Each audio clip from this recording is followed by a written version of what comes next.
Napulot ni Rodney di sa may tumoy siniwaran para pamasul. Ito raw ang pinakamalaking huli ng mga mangingisdang sina Rodney, Jojo at Jeric mula nung pumalaot sila sa karagatan ng San Pascual sa Masbate. Hindi isda, kundi dilaw na bagay. Nung naiahon sa dagat, tumambad ang kabuuan nito parang missile o rocket na may markang HY-119. It's Y L0119. Sabi ko yung kasama ko, orplano, karga natin. Kaingo po sa Obanda. Sa aming delivery sa damong buyer, bomba. Sabi daw, i-report sa pulis para kung basig kumabog.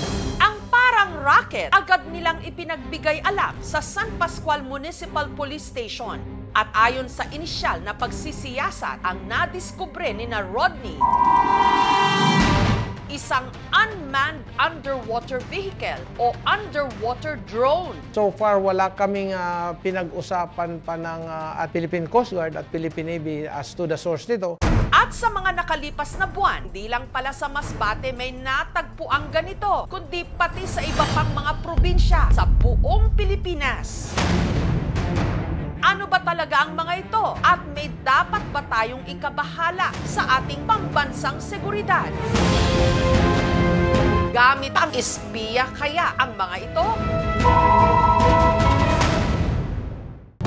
Ang underwater drone na nadiskubre sa Masbate may habang 3.5 meters, diameter na 24 centimeters at bigat na 94 kilos. May palikpik na dalawa at may parang mata sa kanyang dulo at kasabay na rin po yung antena na mga nasa another 6 feet. Ang mga UUV o underwater drone na pag-alamang ginagamit sa research o pagsasaliksik, pag-i-inspeksyon o hindi kaya pagsusuri sa ilalim ng dagat. At base sa marker na naka-imprenta sa drone, natukoy kung saan ito nanggaling. Sa China nga ako nakikita mga inani. Ang lumalabas po ay property po ito ng China. Very alarming kasi hindi maiwasan na iisipin natin na maging banta ito sa seguridad natin.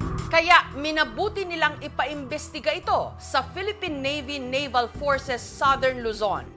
Pinadala na namin ito sa Manila for forensic investigation. Sa ngayon po, wala pa pong pinal na detalye ukol sa mga specification at function ng underwater remotely piloted vehicle na ito.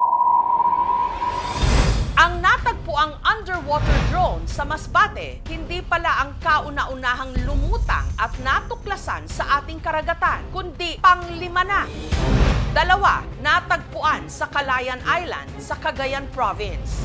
Meron ding nakuha sa dagat ng Pasukin sa Ilocos Norte at initaw sa Misamis Oriental sa Mindanao. Samantala, sa Hagna, Bohol, isa ring underwater device na kulay silver at pula ang nakitang palutang-lutang sa laot ng mangingisdang si Rodel. Natakot kami kasi yung hugis niya is parang missile, baka sumabog.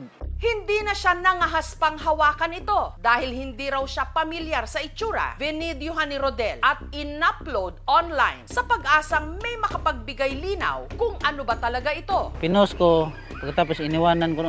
Nung nalaman ito ng mga otoridad, agad silang nag-imbestiga. Di ko masabi kung ano yung nakita ng mangingisda kasi as of now, hindi pa rin namin mahanap. Ang ilang eksperto na babahala sa sunod-sunod na paglitaw ng underwater drones sa bansa, lalo na yung nakita sa Masbate. Kaya nitong mamap din kung ano yung mga malalapit na mga coordinates. Kung magkaroon man ng digmaan o kaguluhan, alam nila kung saan sila dadaan at kung saan sila lulusog. Ganun ka-strategic yung mga drones na ito dahil from Masbate, makikita mo yung ruta papuntang West Philippine Sea. Tapos dun sa Benham Rice, very strategic siya kasi gitna. And of course, no, yung connection niya from Luzon to Visayas. Yung Masbate ay mayaman sa mga minerals kung saan kailangan ito para sa paggawa ng mga malalaking armas. Maaring nasusurvey na nila kung ano yung pwede nilang kunin.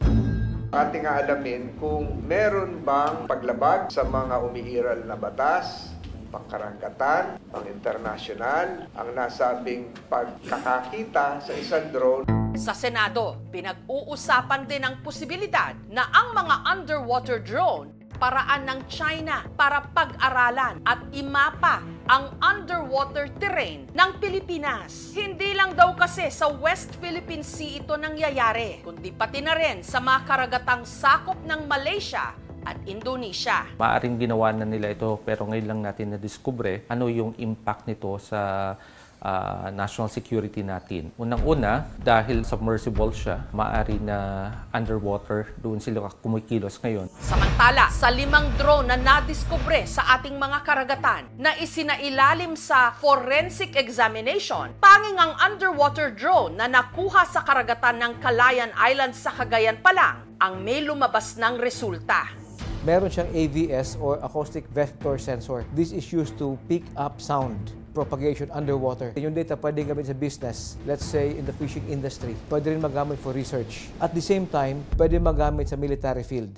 Yung red and yellow gather only bathymetric data on depth of water, salinity, temperature, oxygen level.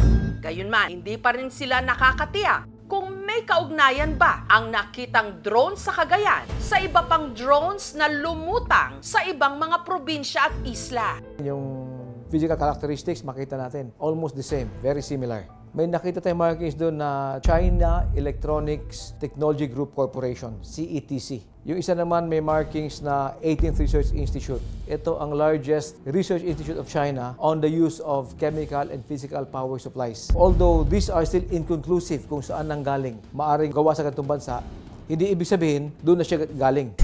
Samantala, hanggang sa mga sandaling ginagawa ang ulat na ito, wala pa ring umaako kung kanino o saan nanggaling ang mga drone.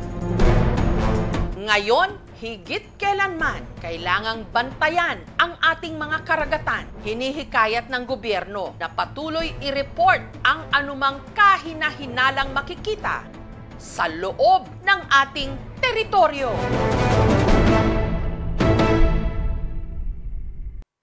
Thank you for watching, mga kapuso. Kung nagustuhan niyo po ang videong ito, subscribe na sa GMA Public Affairs YouTube channel.